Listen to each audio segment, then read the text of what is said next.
بسم اللہ الرحمن الرحیم۔ کائنات کی وسعت۔ دوستو، اکثر ہمارے ذہن میں یہ سوال جنم لیتا ہے کہ یہ کائنات آخر کتنی بڑی ہو سکتی ہے۔ تو اس سوال کا جواب یہ ہے کہ کائنات اتنی بڑی ہے کہ لفظ بڑا بھی اس کے سامنے بہت چھوٹا دکھائی دیتا ہے، کیونکہ اب تک کی سب سے طاقتور دوربین ہبل نے 1990 سے آج تک اس کائنات کا جو خلاصہ نکالا ہے وہ بہت ہی حیرت انگیز اور چونکا دینے والا ہے۔ ہبل دوربین کے مطابق اس کائنات میں 250 ارب کہکشائیں موجود ہیں۔ ان کہکشاؤں میں سے ایک کہکشاں یہ ہماری ملکی وے ہے۔ اس ملکی وے کہکشاں میں 300 ارب سے زیادہ سورج پائے جاتے ہیں، اور ان میں سب سے چھوٹا سورج ہماری زمین کا سورج ہے جو ہمیں نظر آ رہا ہے، اور یہ سب سے چھوٹا سورج ایک سیکنڈ میں 50 کروڑ ایٹم بمز کے برابر انرجی خارج کر رہا ہے۔ اور یاد رکھیں، یہ سارے اعداد و شمار وہ ہیں جو ابھی تک ہبل نامی دوربین نے دریافت کیے ہیں۔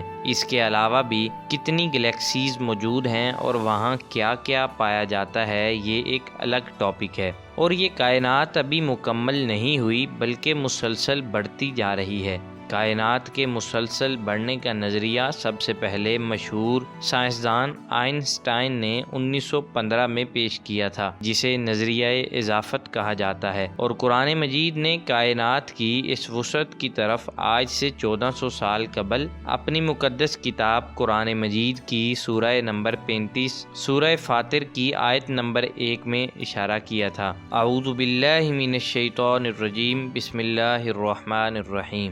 الحمد للہ فاطر السماوات والارض جاعل الملائکۃ رسلا اولی اجنحۃ مثنی وثلاث ورباع یزید فی الخلق ما یشاء ان اللہ علی کل شیء قدیر۔ ترجمہ: تمام تعریفیں اس اللہ کے لیے ہیں جو زمینوں اور آسمانوں کو بغیر نمونے کے پیدا کرنے والا ہے، اور اپنی تخلیق سے جو چاہتا ہے بڑھاتا ہے۔ اسی مضمون کو قرآن کی سورہ نمبر 51 سورہ زاریات کی آیت نمبر 47 میں یوں بیان کیا گیا ہے: اعوذ باللہ من الشیطان الرجیم، بسم اللہ الرحمن الرحیم، والسماء بنیناہا بأید وإنا لموسعون۔ ترجمہ: ہم نے آسمان کو پیدا کیا اور ہم ہی اس کائنات کو پھیلاتے جا رہے ہیں۔ اللہ تعالیٰ کی فرمائی ہوئی باتوں پر آج سائنس 1400 سال بعد پہنچی ہے اور اس کائنات کی وسعتوں کو دیکھا ہے تو خالق کائنات کی مخلوقات کو دیکھ کر دنیا شش در اور حیران کھڑی ہوئی ہے۔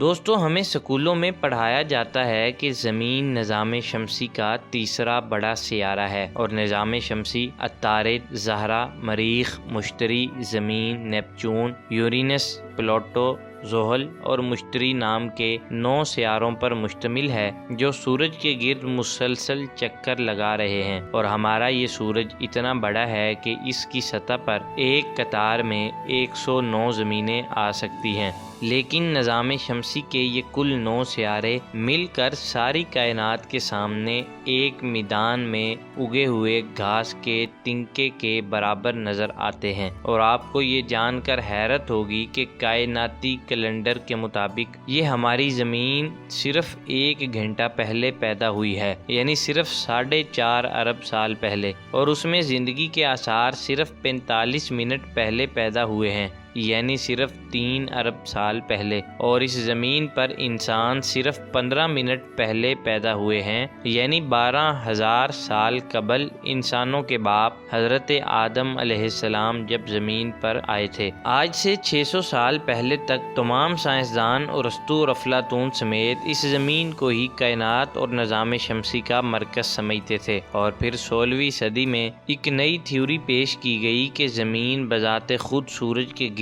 چکر کاٹ رہی ہے۔ اور پھر اس کے بعد جیسے جیسے ماہرین فلکیات نے ترقی کی تو ایک عجیب راز کھلا کہ کائنات کا ہر سیارہ اور ہر ستارہ اپنے اپنے مدار پر چکر لگا رہا ہے۔ یہ زمین جس کا 1/4 خشکی اور 3/4 پانی پر مشتمل ہے، اور اس پانی میں سے صرف 3% پانی میٹھا ہے، اور اس زمین کے خشکی کے 1/4 حصے پر اب تک 20 لاکھ سے زائد اقسام کے جانور دریافت ہو چکے ہیں۔ اللہ پاک اس کائنات کے چلتے ہوئے نظاموں کو بیان کرتے ہوئے سورہ یاسین کی آیت نمبر 38 میں فرماتے ہیں، اور سورج اپنے مقررہ راستے پر چل رہا ہے، اور یہ راستہ اللہ کا ہی مقرر کردہ نظام ہے۔ کیا ہی بہتر نظام ہے تیرے رب کا کہ نہ کبھی زمین سورج سے ٹکرائی اور نہ ہی کبھی سورج چاند سے ٹکرا سکا ہے۔